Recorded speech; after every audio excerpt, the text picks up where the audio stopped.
Pastor, muy buenos días, queridos hermanos, pastores de la Asociación Argentina del Norte. Es una alegría poder acompañarlos nuevamente en esta serie de seminarios que están teniendo y que, sin lugar a dudas, son de mucha bendición para la iglesia.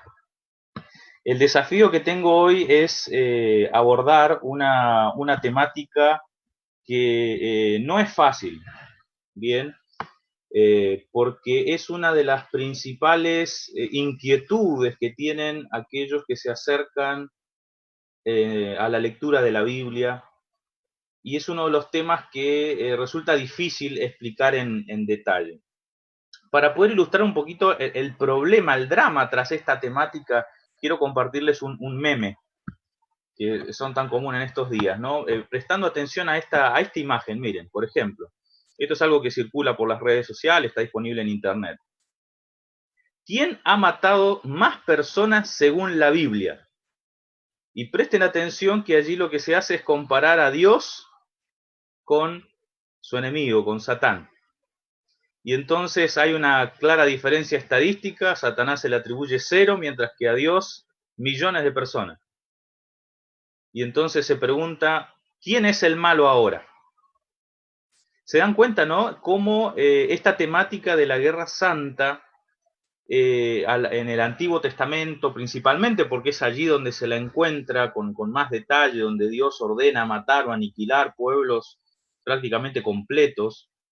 Es uno de los argumentos que han usado los incrédulos para debatir, para discutir la veracidad del texto bíblico, su inspiración, e incluso para renegar de la religión y todo lo que tiene que ver con la religión.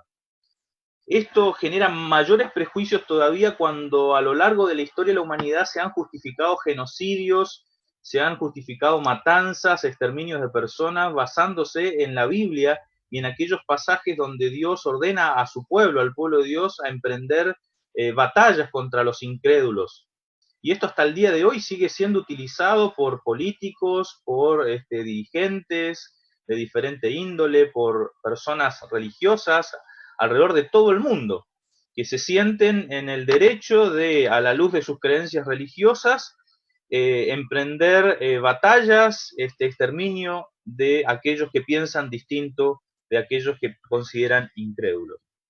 Entonces, esta temática es una temática muy delicada, es una temática compleja, porque tenemos que reconocer que no tenemos todos los datos, todas las informaciones.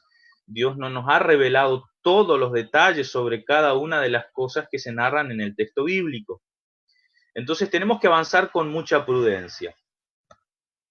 A modo de introducción, podemos decir algunas cositas. En primer lugar, cuando hablamos de Dios y de la guerra en el Antiguo Testamento, tenemos muchos casos para considerar, muchos ejemplos. Desde que Caín matara a su propio hermano Abel, obviamente la enemistad entre los seres humanos, entre los hombres, ha sido tristemente causa de muchos enfrentamientos bélicos, y muchos de ellos están registrados en la Biblia. En la Biblia se menciona cómo diversos personajes bíblicos tuvieron que enfrentarse con armas para poder vencer a los enemigos.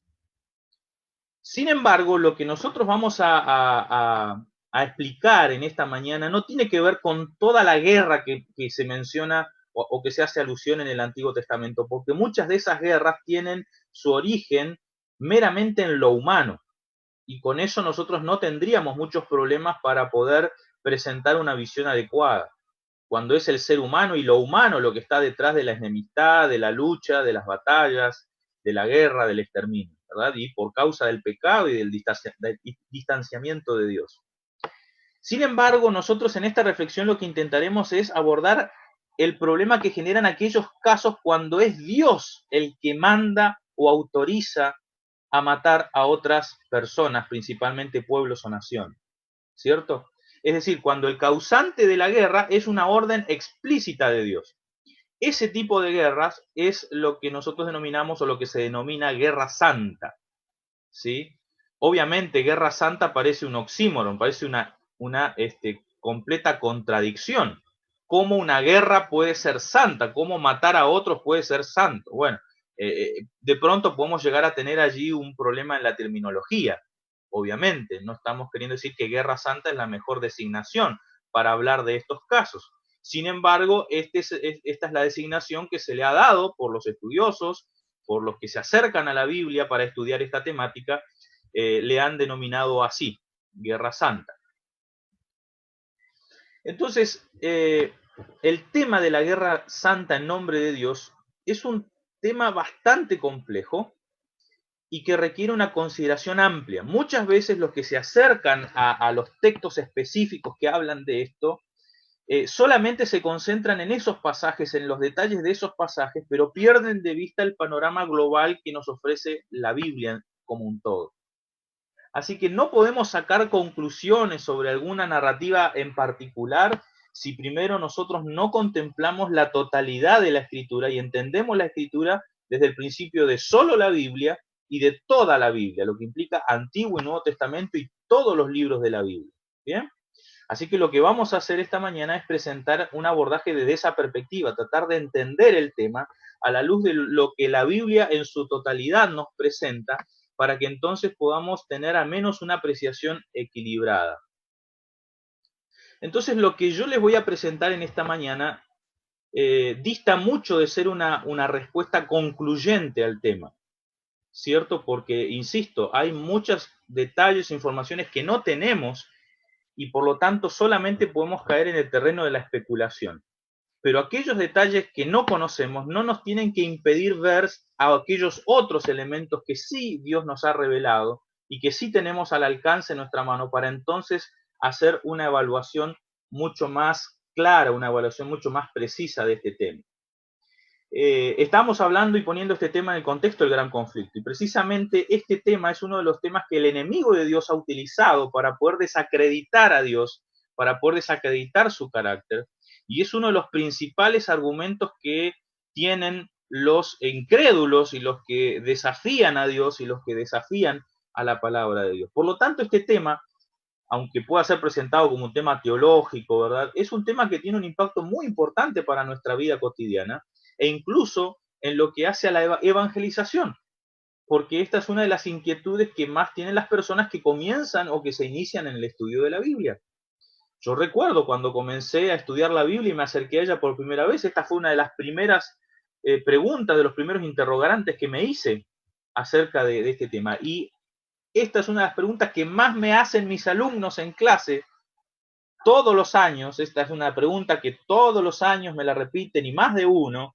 Y esta es una pregunta que me han hecho casi siempre que voy a algún lugar a hablar de interpretación de la Biblia, etc. Así que por eso es que de alguna manera traté de elaborar una respuesta a esta temática, porque la he visto todo el tiempo.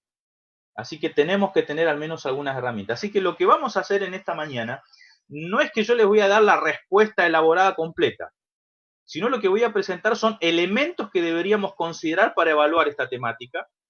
Y entonces, a partir de esos elementos, creo que ustedes van a tener una herramienta para que ustedes mismos puedan entonces formular respuesta a alguno de los pasajes que les puede generar inquietud. Así que no nos vamos a meter a analizar los pasajes que hablan de la Guerra Santa, como podría ser el exterminio de los cananeos, la guerra contra los amalecitas en el libro de Samuel, las mismas guerras de David contra las naciones vecinas, etcétera, sino que vamos a concentrarnos en criterios, en elementos que nos permitan evaluar esas narrativas en particular de una manera diferente. ¿Bien? Entonces, dada esta introducción, vamos a comenzar con esta sucesión de elementos, de puntos que debiéramos considerar.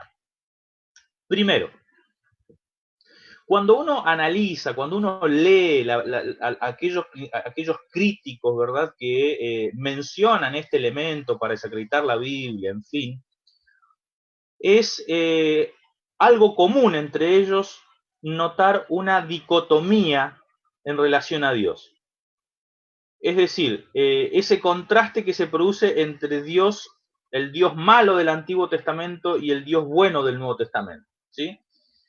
O sea que muchos de los cuestionamientos se construyen sobre la idea, sobre la noción de que el Dios del Antiguo Testamento es un Dios distinto, normalmente vinculado al odio, a la venganza, a lo malo, mientras que el Dios del Nuevo Testamento es un Dios completamente distinto, misericordioso, un Dios de gracia, un Dios bueno. ¿Bien? Entonces, lo primero que tenemos que decir es que a la luz de la Biblia, y si entendemos la Biblia en su totalidad y solo la Biblia, no existe tal cosa como un Dios antagónico entre los dos testamentos, ¿bien? Sino que más bien eso es un prejuicio que se han creado aquellas personas que solamente se concentran en unos pocos textos para poder fundamentar esta visión completamente rara acerca de Dios. Nosotros tenemos que mencionar que a la luz de la Biblia, la justicia de Dios y la misericordia, esos dos elementos, forman parte integral del carácter de Dios, ¿cierto? La justicia de Dios sin misericordia no sería justicia, verdadera justicia. Y la misericordia de Dios no sería verdadera misericordia si tampoco se la entiende a la luz de la justicia. Así que estos dos elementos, justicia y misericordia, son elementos que no se los puede separar, no se los puede disociar. No son dos cosas completamente distintas, sino que son una sola cosa y trabajan juntas y operan juntas. Entonces, aquella mirada que ve en el Dios del Antiguo Testamento un Dios distinto, malo, normalmente es una mirada extraña a la Biblia, porque tienden a mirar el Antiguo Testamento como algo viejo, obsoleto, malo, que ha pasado de moda, en fin, resaltando algunos rasgos del Nuevo Testamento. Y bueno, esto es la mirada que tienen de paso muchísimos cristianos acerca de la Biblia. Nosotros no concordamos con esta mirada, porque tanto el Antiguo como el Nuevo Testamento se complementan. ¿Qué sería del Antiguo Testamento que mira hacia adelante, hacia el Mesías venideros, y cierra el Antiguo Testamento sin el cumplimiento de esa promesa? Porque esas promesas se encuentran su cumplimiento en el Nuevo Testamento. ¿Qué sería del Nuevo Testamento sin el Antiguo? Si el Nuevo Testamento todo el tiempo está mirando hacia el Antiguo Testamento para encontrar las bases de lo nuevo que se está presentando. Entonces, veamos algunos pasajes de la Biblia para poner en equilibrio esta mirada distorsionada del Antiguo Testamento, pensando que el Dios del Antiguo Testamento necesariamente es un Dios malo. Por ejemplo, Éxodo capítulo 34, versículos 6 y 7 describe el episodio cuando Moisés pide ver la gloria de Dios, Dios lo pone en una grieta en la peña, ¿verdad? Y entonces pasa delante de él la gloria de Dios y logra verlo.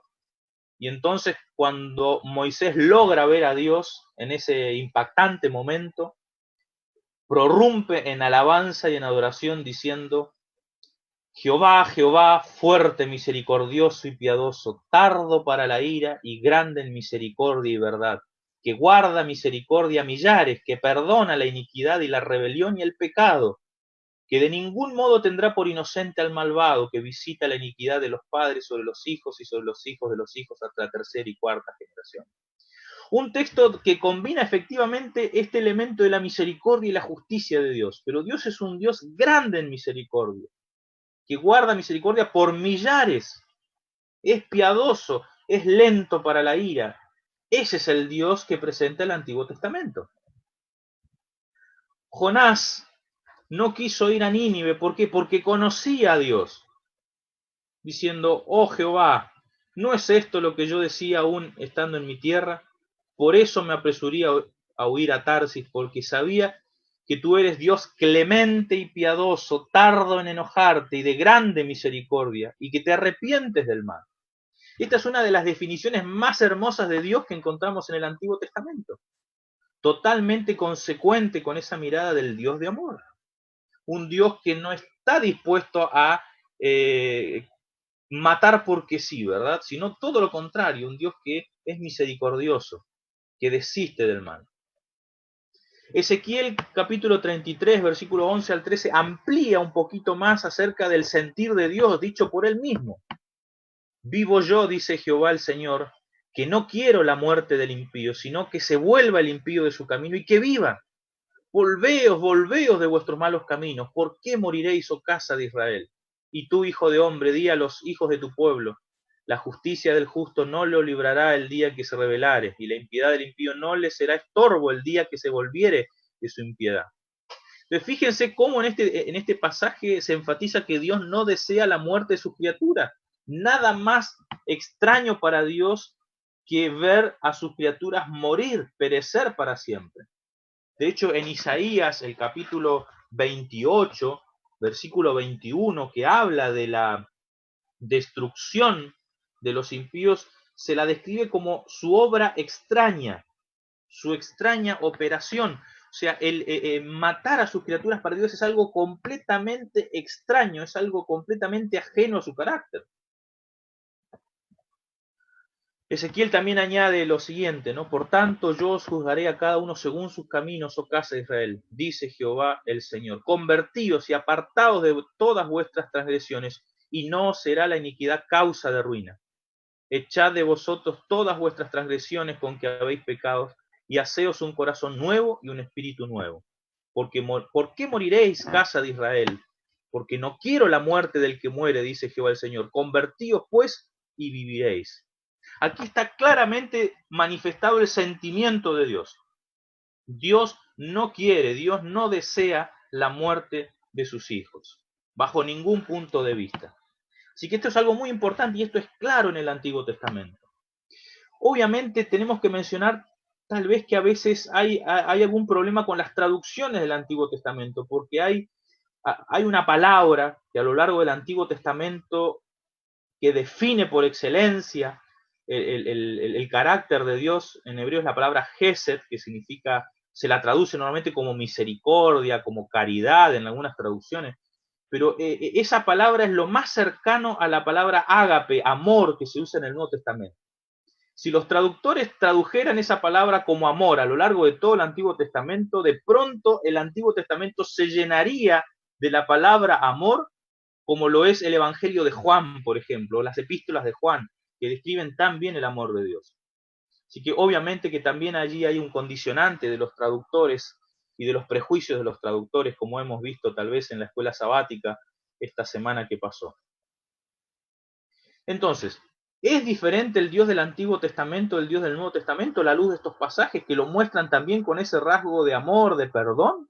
Bajo ningún punto de vista. Ahora, vayamos al Nuevo Testamento.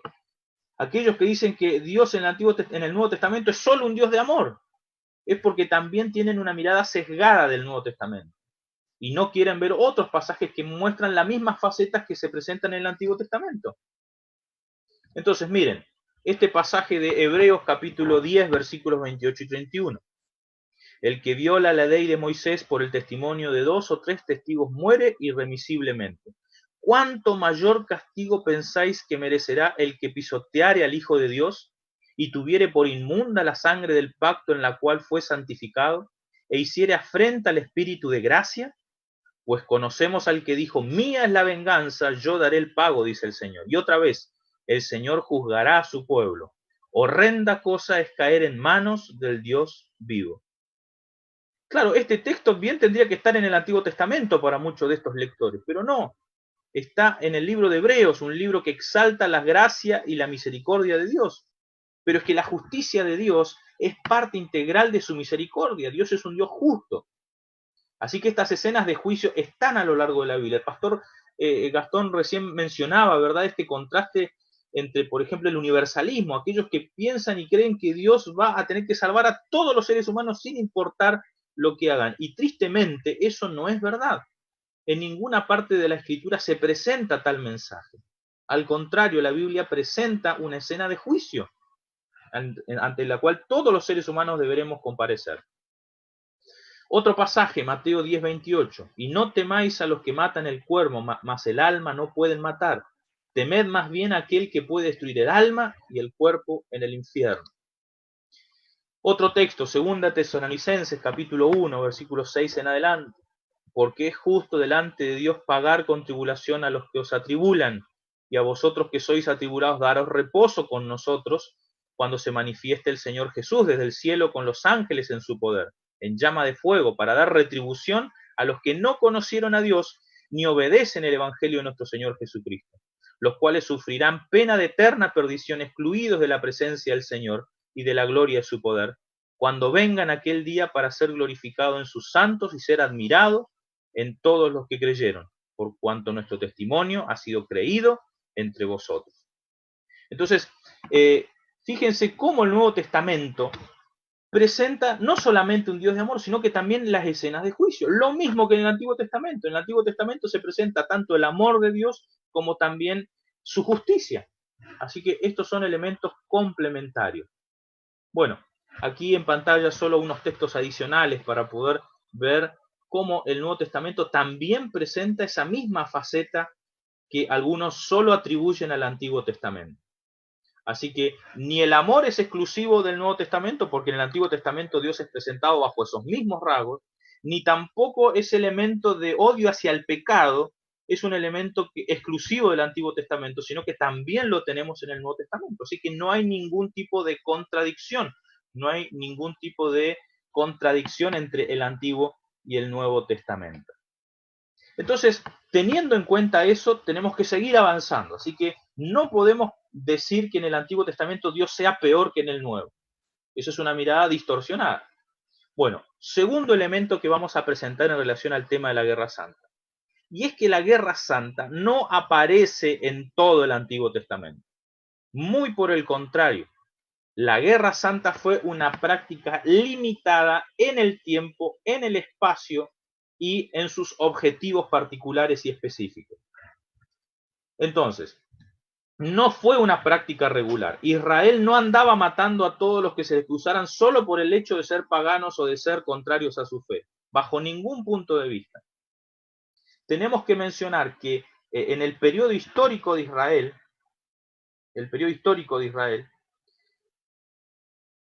los pocos casos, porque a la luz de todo el Antiguo Testamento tenemos que hablar de pocos casos, los pocos casos se dan entre el periodo que va de la conquista de la tierra de Canaán hasta el establecimiento de la monarquía unida. En un periodo aproximado de 400 años en la historia de Israel es donde nosotros encontramos los casos de la Guerra Santa. Repetimos, ¿qué es la Guerra Santa? Cuando Dios ordena aniquilar algún pueblo particular. Pero presten atención al siguiente detalle. La orden de proceder a esa Guerra Santa siempre vino por la prescripción de un profeta que ya había demostrado la autenticidad del don profético en su vida.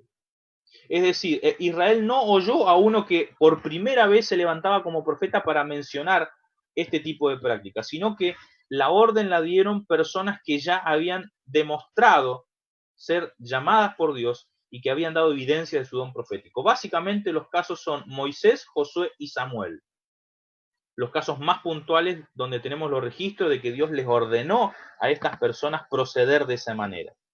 Moisés ya estaba completamente afianzado como líder espiritual de Israel. Josué también, y lo mismo Samuel, que desde pequeño había sido un muchacho en el cual todo Israel supo que era un fiel profeta del Señor. ¿Esto por qué? Porque es importante, precisamente en contra de todos aquellos cristianos que utilizan la Biblia y utilizan estos pasajes para avanzar en medidas extremas de exterminio contra otros. Estoy recordando, por ejemplo, al presidente norteamericano George Bush, cuando en uno de sus discursos fundamentó su invasión al país de Irak y la guerra que emprendió allí, basándose en esta idea de la Guerra Santa, de Estados Unidos como pueblo de Dios y de los musulmanes o el Islam como un pueblo idólatra que merecía el castigo de parte de Dios. Ese tipo de argumentación sigue siendo utilizada hoy por muchos cristianos y es una argumentación muy peligrosa.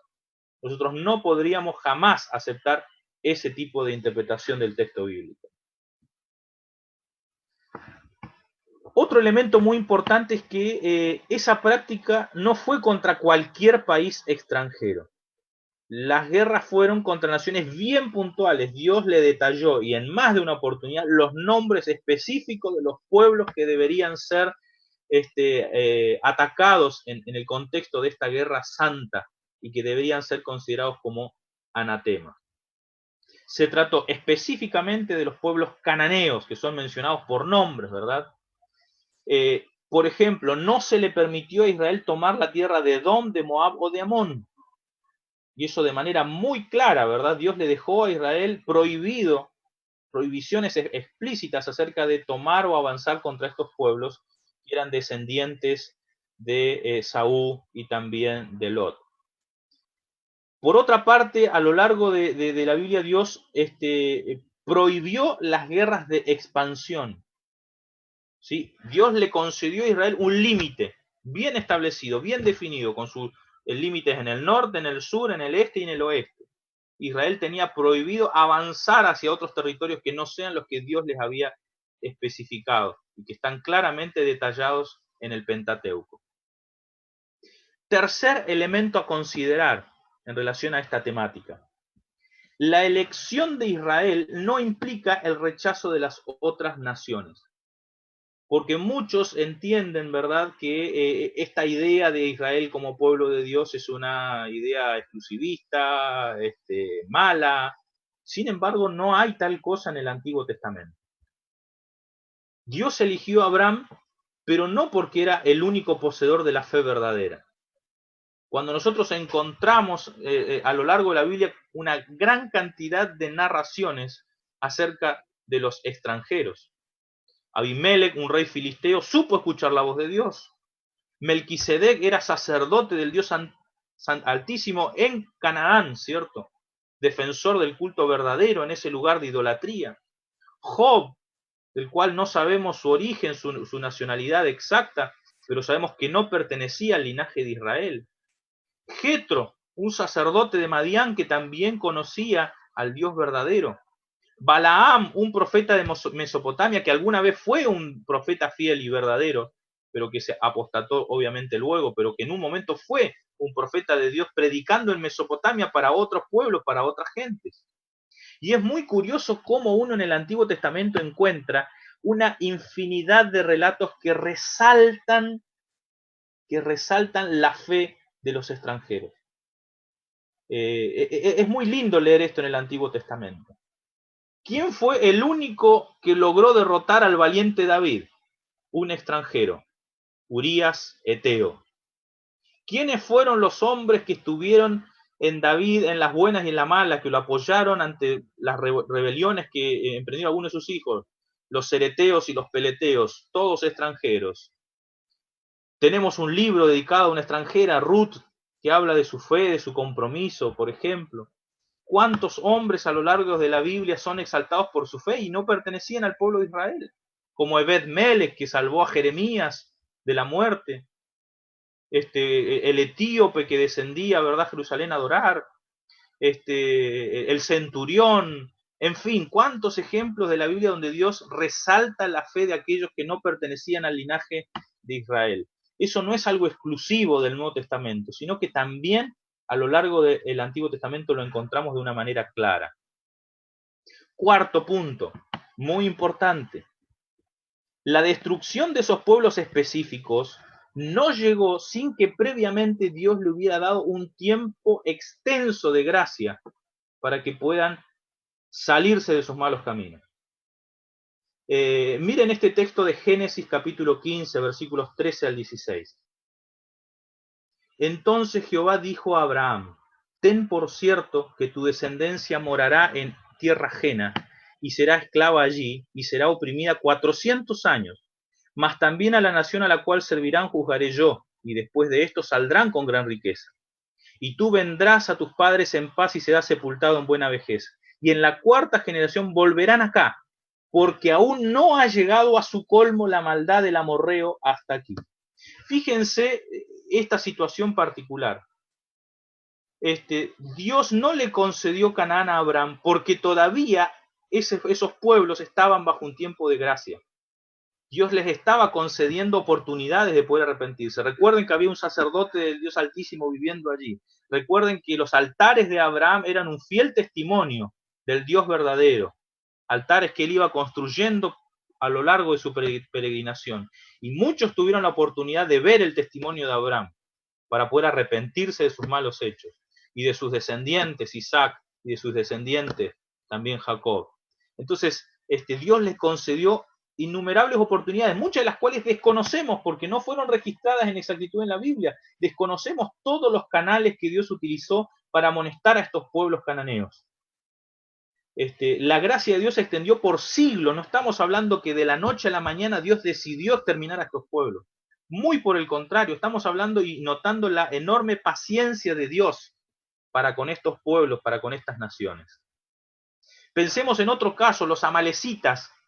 a los cuales Samuel le ordenó a Saúl que los extermine por completo. Otro de los ejemplos que encontramos en la Biblia de esto. Pero ellos también tuvieron un tiempo de gracia de casi 400 años, porque los amalecitas actuaron de manera traicionera con Israel, atacando a Israel en la retaguardia cuando peregrinaba en el desierto, atacando a las personas débiles y vulnerables del pueblo, en una acción muy desleal, y Dios en ese momento decretó su destrucción. Sin embargo, esa destrucción no vino de manera inmediata. Dios le concedió un tiempo de 400 años, desde Moisés, cuando ocurrió ese incidente, hasta que Saúl recibió esa orden por medio de Samuel. Casi 400 años habían transcurrido. Elena de White, en Patriarca y Profeta, lo resalta este elemento. Durante 400 años se había postergado la ejecución de esta sentencia, pero los amalecitas no se habían apartado de sus pecados. Así que nunca estos elementos de exterminio vinieron sin que Dios no les proveyera suficientes advertencias y un tiempo suficiente para que estas naciones se volvieran de sus malos caminos. Esto normalmente es ignorado por muchos de los que se acercan a estos textos y que solamente desean enfatizar esa orden intransigente de Dios. Quinto elemento. Los pueblos cananeos y estas naciones que Dios ordenó exterminar se corrompieron en gran manera. Y cuando decimos en gran manera es a las pasiones más bajas, a las cosas más terribles que pueden ocurrir en una sociedad humana. En Levítico capítulo 18 se mencionan algunas de las prácticas que estos pueblos tenían. Se menciona un gran detalle de cosas que Israel no debía imitar. El incesto, el adulterio y la fornicación, la idolatría en todas sus formas y variantes, los sacrificios humanos, homosexualidad, zoofilia, en fin, un montón de cosas y de prácticas que Dios en su palabra y en el plan original que Dios tenía para estos pueblos, para la raza humana, no formaban parte de ese plan original. En Deuteronomio 18, versículos 9 al 12, se añade lo siguiente. Cuando entres a la tierra que Jehová tu Dios te da, no aprenderás a hacer según las abominaciones de aquellas naciones. No sea hallado en ti quien haga pasar a su hijo o a su hija por el fuego, ni quien practique adivinación, ni agorero, ni sortílego, ni hechicero, ni encantador, ni adivino, ni mago, ni quien consulte a los muertos, porque es abominación para con Jehová. Cualquiera que hace estas cosas y por estas abominaciones Jehová tu Dios echa a estas naciones de delante de ti. Aquí está la razón por la cual Dios estableció semejante veredicto para estas naciones. Sexto elemento, y muy importante también, nunca fue el plan original de Dios que Israel combatiera. Y esto los lectores de la Biblia ya debieran estar familiarizados de que muchas de las cosas que se registran en la Biblia no son la expresa voluntad de Dios, porque Dios respeta la voluntad humana. No era la voluntad de Dios de que Adán y Eva pecaran y desobedecieran en el Edén, bajo ningún punto de vista. No era la voluntad de Dios ni el deseo de Dios que Caín matara a su hermano Abel, bajo ningún punto de vista. Todas esas situaciones se dan por decisión humana. Entonces, Dios siempre tiene un plan B, un plan C, un plan D, una infinidad de planes para tratar de ofrecer oportunidades. Bueno, en el plan original, cuando Dios sacó a Israel de Egipto, no era su plan original que Israel combatiera contra las naciones cananeas, que ellos sean los instrumentos que den aniquilación a esos pueblos. No, lejos de eso, tampoco era el plan de Dios necesariamente exterminar a esos pueblos. Cuando nosotros seguimos bien la secuencia, vamos a encontrar en muchos casos que Dios ofreció advertencia a los pueblos y que Dios era el que peleaba por Israel. Por ejemplo, ¿pelearon los israelitas contra los egipcios cuando estos, de manera tosuda, testaruda, avanzaron para atacarlos? No, bajo ningún punto de vista. Israel defendió a su pueblo de esa acción. Pero Dios también había advertido a ese pueblo por medio de las plagas como advertencias de su poder para que ellos desistieran de sus malos pensamientos en contra del pueblo de Israel. Y entonces miren este texto muy importante que debiéramos tener resaltado para poder hablar de este tema. Éxodo capítulo 23, versículos 27 y 30. ¿Cuál era el plan original de Dios para poder entregarle a Israel la tierra de los cananeos? Lo siguiente. Yo enviaré mi terror delante de ti, y consternaré a todo pueblo donde entres, y te daré la cerviz de todos tus enemigos. Enviaré delante de ti la avispa, que eche fuera al heveo, al cananeo y al eteo de delante de ti. No los echaré de delante de ti en un año, para que no quede la tierra desierta, y se aumente contra ti las fieras del campo. Poco a poco los echaré de delante de ti, hasta que te multipliques y tomes posesión de la tierra. ¿Cuál era el plan original de Dios para la posesión de la tierra? Que Israel peleara, batallara por medio de la guerra con estos pueblos, bajo ningún punto de vista. Dios se iba a encargar de expulsar a estos pueblos. Los iba a correr. ¿Cómo? Por cuestiones sobrenaturales, providenciales, pero también por medios naturales que él iba a controlar. Así que es muy interesante ver cuál era el plan original de Dios. Sin embargo, esto no ocurrió. No se concretó de esta manera. ¿Y por qué no ocurrió? Séptimo elemento, que es otro de los causantes de la Guerra Santa. Y es que Israel se negó a entrar cuando debía hacerlo. El capítulo 14 del libro de Números nos narra el incidente principal del retorno de los espías y del informe negativo de la mayoría de ellos. Y cómo ese informe negativo desanimó al pueblo al punto de llegar a pecar en contra de Dios y a no querer entrar en Canaán. Esa actitud rebelde, esa actitud desafiante para con el líder y para con Dios mismo, implicó que Israel tuviera que vagar por el desierto otros 38 años hasta que pereciera toda esa generación.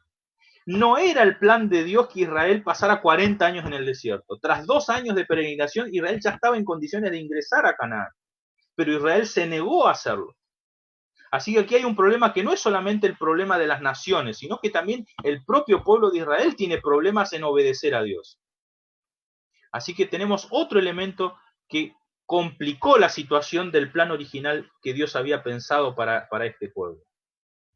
Octavo elemento, debido a esa demora, debido a que Israel se negó a ingresar, algo ocurrió en el corazón de los reyes cananeos, y es que estos reyes se endurecieron.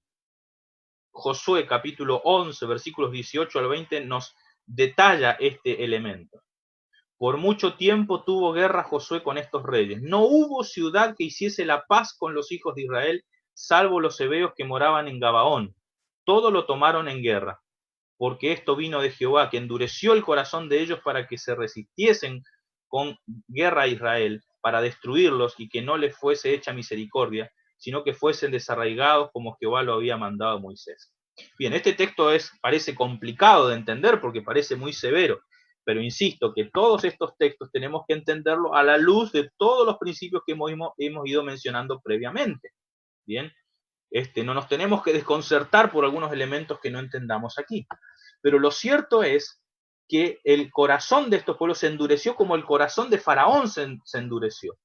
Y aunque se atribuye a Dios el accionar de esto, nosotros sabemos que en realidad ese endurecimiento se da por la propia acción humana de negarse a obedecer a lo que Dios ha indicado. Tiene que ver con la propia negativa del ser humano a obedecer. Noveno punto, y muy importante también, la orden de Dios no fue intransigente. Si bien los textos que ordenan la aniquilación total son muy claros y son muy estrictos, cuando nosotros leemos la totalidad de la Escritura nos vamos a encontrar que hay excepciones muy marcadas. ¿Sí? ¿Por qué? Porque ya hemos visto que Dios no desea que el impío muera, sino todo lo contrario, lo que Él desea es que se arrepiente y que viva, que tenga la oportunidad de acceder a la vida eterna. Entonces, pensemos por un instante, si un cananeo se arrepentía de sus pecados y aceptaba vivir bajo la ley de Dios, ¿no sería acaso la acción de Dios de perdonar a esa persona? Como lo hizo con Nínive, por ejemplo, como lo hizo con el propio pueblo de Israel a lo largo de toda su historia. Pensemos que hay casos concretos de este periodo que se aplican para esto. Primero, el caso de Rahab y toda su familia y todos sus seres queridos, que fueron salvados porque precisamente creyeron y fueron librados de esos pueblos, pertenecían a ese linaje. Y la orden era no dejar a nadie con vida, sin embargo ellos quedaron con vida. Entonces, ¿cómo es? ¿Hay una contradicción? ¿Se desobedeció la orden? No, bajo ningún punto de vista. Otra excepción, los gabaonitas. A todos ellos se les perdonó también la vida. Obviamente que ahí hubo una cuestión, un error por parte de Josué y de los ancianos de Israel, de no indagar primero y consultar con Dios. Y por eso los gabaonitas fueron perdonados por el engaño que ellos hicieron. Pero Patriarcas y Profetas nos detalla que si Josué y los ancianos hubieran consultado a Dios, Dios hubiera estado de acuerdo en recibir a los gabaonitas, porque realmente estaban queriendo reconocer al Dios de Israel. Así que fueron perdonados. Y por otra parte, piensen en el siguiente detalle. En los 40 años de travesía, Moisés escribió el Pentateuco. Es decir, que cuando Israel tuvo que entrar a Canaán, ya tenía la totalidad del Pentateuco en su mano. Y piense por un instante, ¿cuántas son las leyes que el Pentateuco le dedica a los extranjeros para que se los reciba como nativos de Israel? Para frases como amarás al extranjero como a ti mismo, por ejemplo, en Levítico. El respeto para el extranjero, el cuidado del extranjero, leyes que ni siquiera se encontraban en las culturas del antiguo cercano oriente para con los extranjeros y forasteros. Todo eso estaba en Israel. ¿Para qué había leyes del extranjero si Dios no hubiera considerado la posibilidad de que los impíos se vuelvan de sus caminos y deciden volverse de esos malos caminos para poder formar parte también del pueblo de Israel? Así que la orden de Dios no fue intransigente bajo ningún punto de vista. Desconocemos obviamente los detalles particulares de la vida, de las decisiones de cada una de las personas que murieron en estas guerras, pero tenemos que saber que Dios les dio a todos ellos la oportunidad de poder acceder a su misericordia. Décimo y último punto a considerar en relación a esta temática, que la guerra en todas sus formas es una materialización de un conflicto universal, de un conflicto cósmico, que involucra no solamente a los seres humanos, sino a un grupo, a unas huestes de ángeles caídos, y a los ángeles de Dios, y al universo con todos los mundos que Dios creó. Un conflicto que es real, que no es meramente un conflicto espiritual. Si Satanás pudiera destruirnos hoy, lo haría, pero con absoluto placer y de manera automática. Si no lo puede hacer es porque de alguna manera Dios contiene la situación para que Él no avance en la destrucción de los seres humanos. Así que el conflicto entre el bien y el mal es un conflicto real, verdadero. El enemigo de Dios nos intenta destruir a toda costa, quiere eliminarnos. Para eso tenemos Apocalipsis 12, por ejemplo, que presenta ese odio y ese ataque feroz contra el pueblo de Dios y contra la humanidad. Cuando el sistema de gobierno que propone Satanás es aceptado por las voluntades colectivas de los pueblos, de las naciones humanas, la guerra siempre es el mecanismo que Satanás utiliza para imponer su voluntad sobre los demás. Esa es la manera como él actúa, siempre lo ha hecho así y siempre lo hará así. Así que por eso decimos que la guerra no es otra cosa que una materialización de ese conflicto espiritual, porque Satanás procede de esa manera. Entonces Dios tiene que batallar irremediablemente en ese conflicto. Si Dios no interviniera de manera física y real, como vemos en el Antiguo Testamento, su presencia como el ángel de Jehová, como el príncipe del ejército del Señor, a las huestes angélicas se las presenta como verdaderas tropas, ejércitos armados en defensa de su pueblo. Si Dios no lo hiciera, si Dios no interviniera de manera real y física para proteger a su pueblo, seríamos completamente aniquilados de la faz de la tierra. Porque en eso se goza el enemigo de Dios, en destruir a todas las almas que pueda. Entonces, algunos conceptos de conclusión: si la justicia de Dios no fuera real, no habría sido necesaria la cruz. Si Dios no fuera realmente justo, no hubiera existido la cruz, porque la cruz lo que hace es demostrar la justicia de Dios. Y la justicia de Dios demanda la muerte del pecador. Y como Dios es justo, esa pena tenía que pagarse. Ahora, esa pena la pagó el Hijo de Dios. Él fue quien enfrentó la cruz. ¿Para qué? Para cumplir con la justicia, precisamente. Y si el amor de Dios no es real, ¿cómo entenderíamos la cruz también? Porque en la cruz, por medio de la muerte del Hijo de Dios, encontramos el gesto más grande que expresa el amor de Dios. Entonces, en la cruz, como bien menciona el Salmo 85:10, la misericordia y la verdad se encontraron, la justicia y la paz se besaron. En la cruz encontramos la evidencia máxima del amor y la justicia, la misericordia de Dios y la justicia de Dios operando en un mismo lugar, como una sola cosa. En la cruz tenemos ese testimonio poderoso, tanto del amor como de la justicia de Dios. Dice también el Salmo 89:10, la justicia y juicio son el cimiento de su trono, misericordia y verdad van delante de su trono. Fíjense cómo a lo largo de la Biblia esos elementos van complementados. ¿Bien?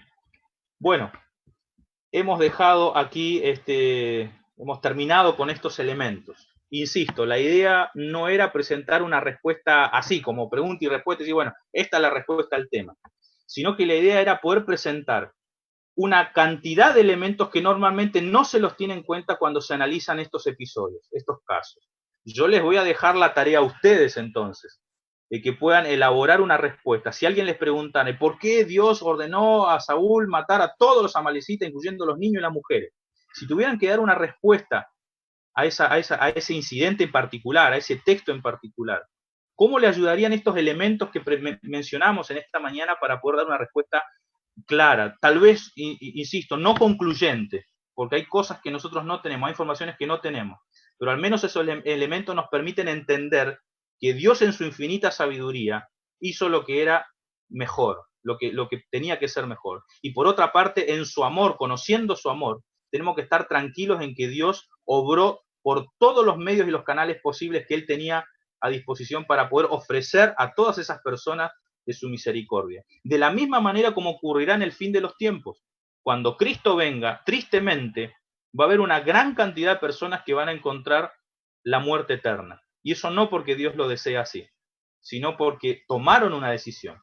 Y esa decisión se va a mantener, por más que Dios le otorgue 1000 años de vida, no van a cambiar su punto de vista. Bien, bueno, muchas gracias por la atención, por este tiempo que me han podido ceder también para explicar este tema, que no es fácil, es complejo, pero al menos podemos acercarnos a este tema con algunas herramientas adicionales, ¿cierto? Muchísimas gracias, Carl. Esta manera de sistematizar y establecer los principios nos da las herramientas para que podamos compartir esto apasionadamente, ¿no? Lo que la palabra de Dios ha hecho, como lo has hecho ahora con nosotros, con lucidez y claridad. Pastor David Alves, ¿tenemos alguna pregunta? Sí, Gastón, buenos días a todos. Antes de la pregunta, simplemente recordarles que por favor suscríbanse al canal de YouTube y también de Facebook, ¿sí? Para poder recibir en YouTube, por favor activen la campanita, así reciben las notificaciones de los próximos videos que estaremos transmitiendo en vivo. También súmense a Instagram, tanto YouTube como Facebook son simplemente Adventistas AAN, y en Instagram es adventistas.aan, ¿sí? Así que recordamos otra vez, suscríbanse a estos canales para recibir información de todos los videos en vivos y programas que estaremos llevando a cabo a través de la Asociación Argentina del Norte. Hay un par de preguntas, Pastor. ¿Está preparado para responderla? Espero, claro que sí. Gracias por el tema. Y aquí hacen una pregunta, teniendo en cuenta el libre albedrío del ser humano, ¿sí? Usted mencionaba, bueno, leí allí en Josué, capítulo 11, el tema del endurecimiento del corazón. Podríamos especificarlo, ¿a qué equivale? O sea, ¿cómo puede ser de que Dios me da la libertad de elegir, pero me endurece el corazón? ¿Hay algún respaldo bíblico para que podamos reforzar más esta idea? Bueno, muchas gracias. Esa es una de las otras preguntas que todos los años me hacen mis alumnos en clase, pero yo lo resuelvo de la siguiente manera, los pongo a investigar a ellos y a ellos formular la respuesta. Pero bueno, simplemente qué cositas podríamos decir. Lo que uno hace cuando estudia cualquier tema. poner todas las evidencias sobre la mesa para entonces tomar una decisión. Si yo solamente me quedo con el texto que dice Dios endureció el corazón de Faraón, me da la impresión de que es Dios el que está causando absolutamente todo, ¿cierto? Ahora, si yo leo todos los textos, esa expresión aparece más de 10 veces en el libro de Éxodo, y si las comparo todas, vamos a encontrar que no solamente es la única frase que aparece, también se dice que Faraón endureció su corazón, y también se dice que su corazón se endureció. Es decir, que el sujeto de la acción en algunos casos es Dios, en otros casos es el Faraón, y en otros casos es el propio corazón de Faraón. Así que indudablemente aquí tenemos que entenderlo como una acción bastante compleja. No solamente que Dios es el causante de esto, sino que también hay un elemento humano que participa allí. Simplificando mucho la cuestión, porque hay mucho que podríamos decir, pero simplificando mucho este tema, yo comparo el endurecimiento del corazón con el pecado contra el Espíritu Santo. ¿Cierto? Si lo tenemos que hacer de una manera sencilla, fácil, sería esta la conexión. Es decir, que el endurecimiento se produce a medida que nosotros vamos rechazando todas las oportunidades que Dios me da. Entonces, se produce por la acción de Dios, en tanto que Dios lo que hace es ofrecernos oportunidades. Eso es lo que Dios está haciendo, dándonos oportunidades. Pero nuestro corazón se endurece porque nosotros nos negamos ante esas oportunidades. En el caso de Faraón eran las plagas. Cada plaga era una oportunidad para que él reconociera a Dios y desistiera de sus malos planes. Sin embargo, al rechazar, al rehusarlo, su corazón se va endureciendo. Al punto tal de que ya no hay vuelta atrás. Es decir, por más que Dios le conceda 1000 oportunidades más, la decisión de esa persona va a ser siempre la misma. Y eso es lo que se pone en evidencia en el relato. Fíjense cómo las 10 plagas que cayeron sobre Egipto, todas fueron oportunidades y siempre el faraón actuó de la misma manera.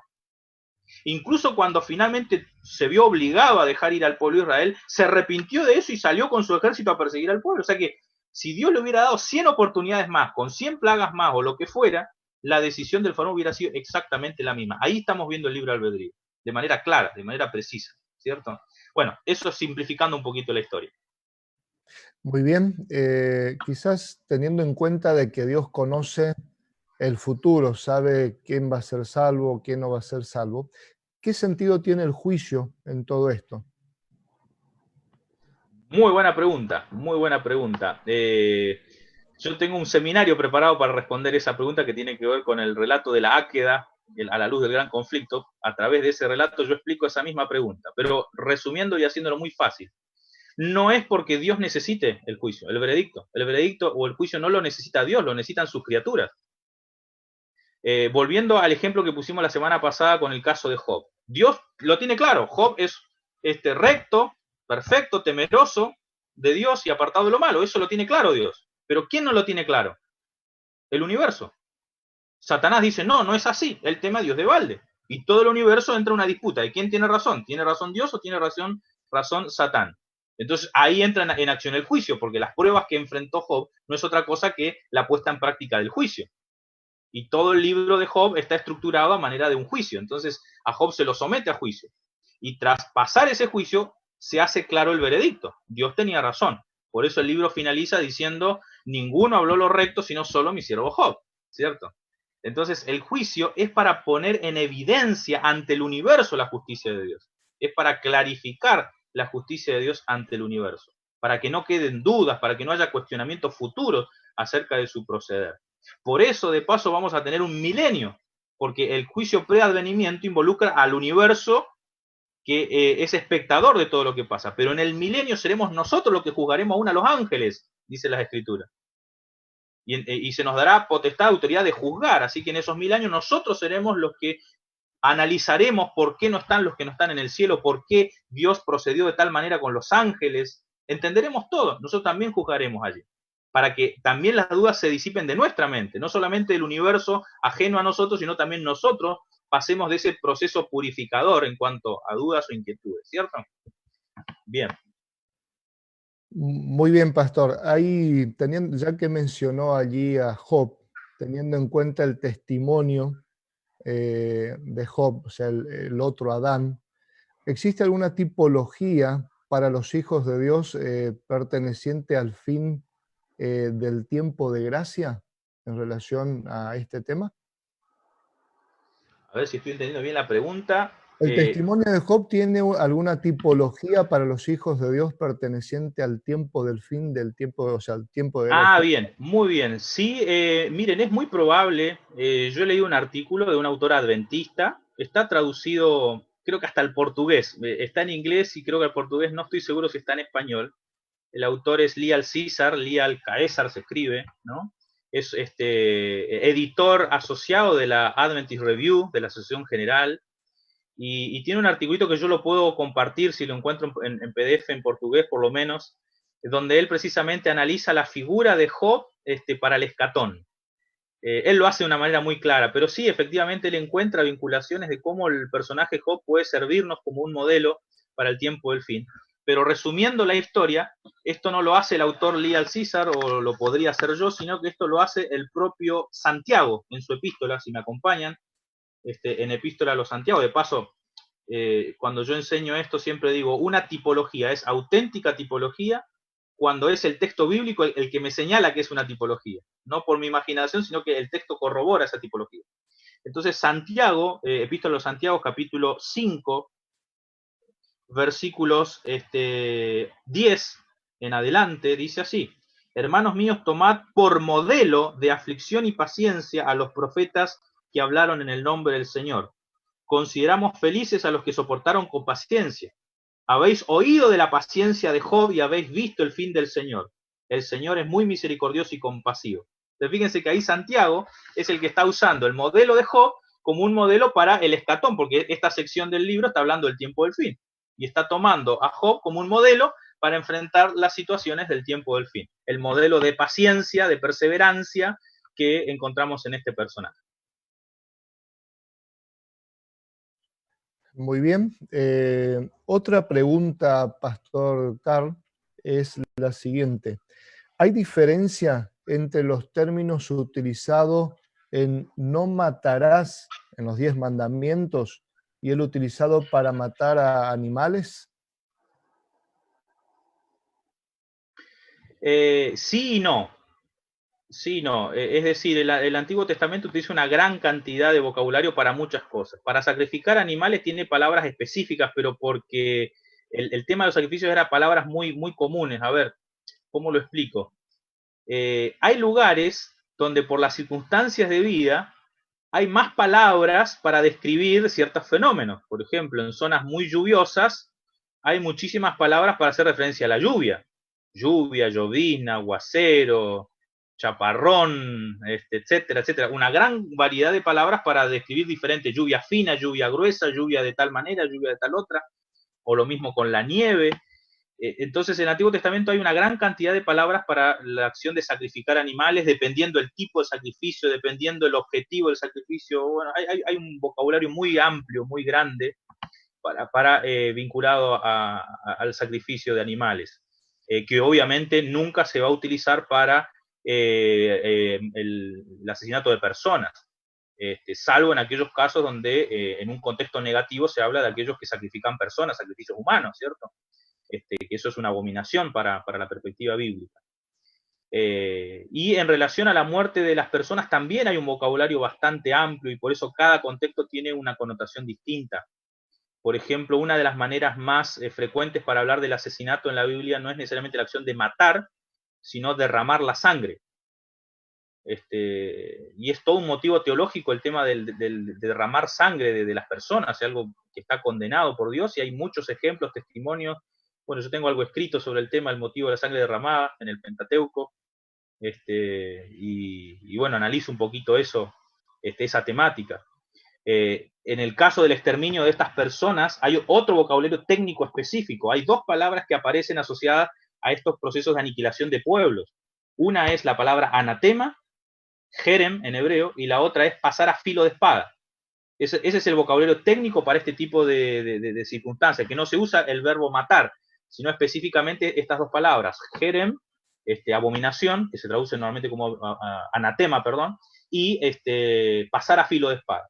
Entonces, cada relato tiene su vocabulario, su manera, y por eso hay que analizar el relato en particular a la luz de su contexto, en fin, para poder notar esos matices, esas diferencias.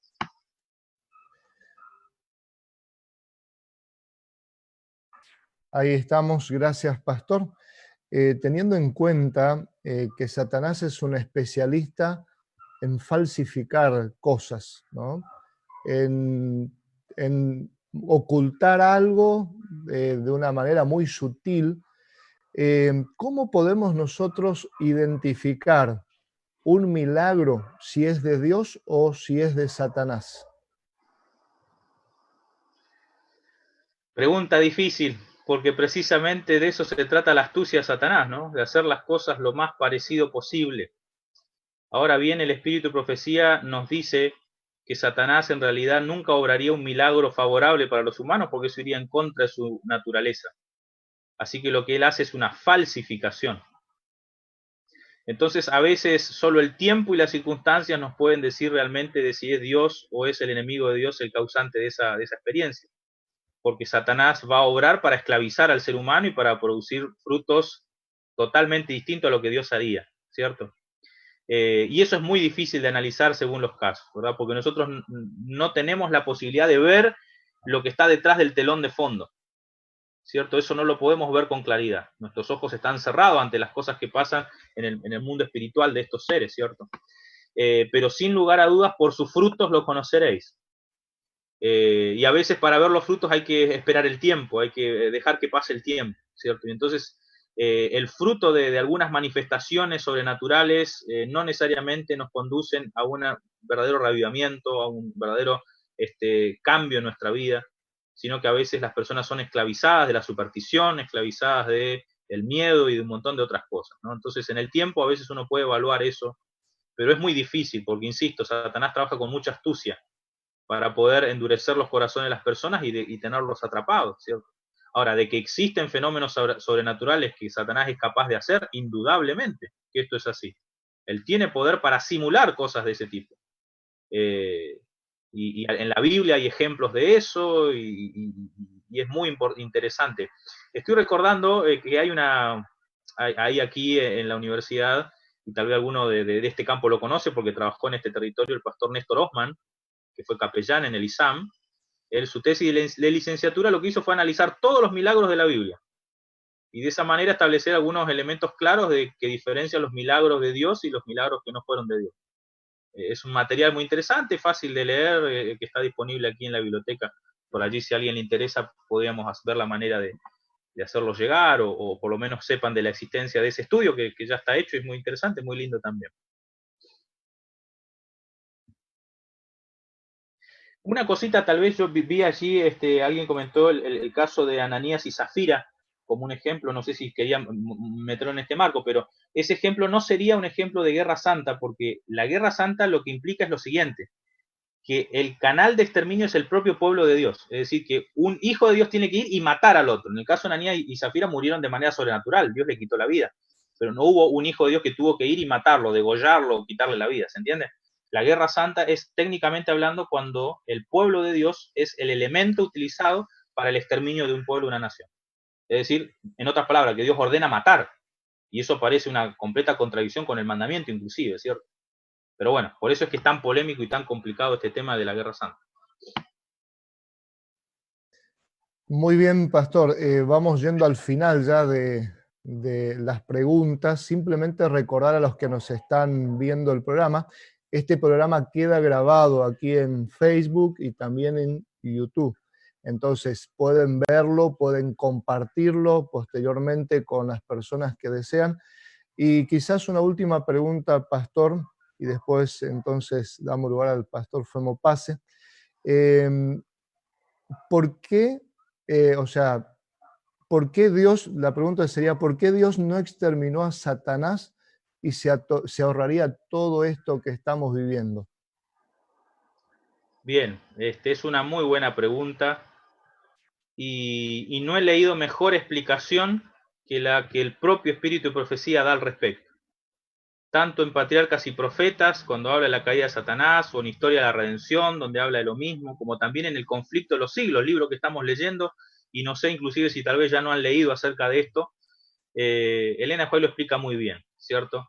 La acción de eliminar a Satanás en un comienzo hubiera dejado serias dudas en el universo, y sus criaturas hubieran dejado de servirle por motivo propio, por amor, y le servirían simplemente por el temor al exterminio. Y eso está muy lejos de lo que Dios desea como relacionamiento con sus criaturas.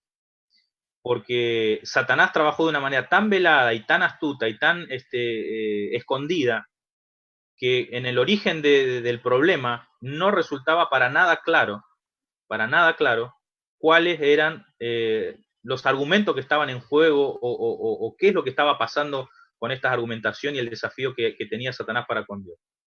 Elena de Juárez, el Espíritu de Profecía, y la misma Biblia declara que esto no se hizo claro sino recién hasta la cruz. Fue en la cruz de Cristo donde realmente el universo logró percibir y comprender las verdaderas dimensiones del engaño de Satanás. Antes de eso todavía había muchas cosas ocultas que el universo no entendía. Entonces fíjense lo complejo del desarrollo del pecado. Y es por eso que también la historia del gran conflicto lleva tanto tiempo desde la perspectiva humana. Porque ha resultado difícil desenmascarar a Satanás. Juan capítulo 3 dice que, capítulo 1 dice que Jesús vino para deshacer las obras del diablo. O sea que hasta la encarnación de Cristo todavía es necesario que Satanás sea desenmascarado, que sus obras sean desenredadas de alguna manera. Y entonces es en Colosenses donde Pablo dice que, por fin, si quieren puedo leer ese texto de Colosenses, capítulo 2, versículo 15, donde Pablo dice, hablando de la cruz, ¿verdad? Y despojó a los principados y potestades y los exhibió en público y triunfó sobre ellos en la cruz. O sea, fíjense que recién en la cruz Cristo logró exhibirlo de manera pública a estos potestades, a estos principados que estamos hablando de Satanás y sus ángeles, ¿cierto? Así que esa es la razón, ¿cierto? La razón más sencilla que podríamos encontrar. Aunque nos cueste entender mucho de toda esta historia, esa es la explicación que tenemos de parte de Dios en su palabra revelada. Una cosita, vi que también varios preguntan por este material. Yo no tengo ningún problema, le puedo dejar la presentación de PowerPoint al pastor Femopase y él se puede encargar después de distribuirlo de la manera que considere más pertinente, más oportuna. Al contrario, es bueno si esto puede estar a disposición y les puede ser de utilidad para poder estudiar este tema mejor, para poder dominarlo y poder compartirlo. Por supuesto que lo ponemos a disposición.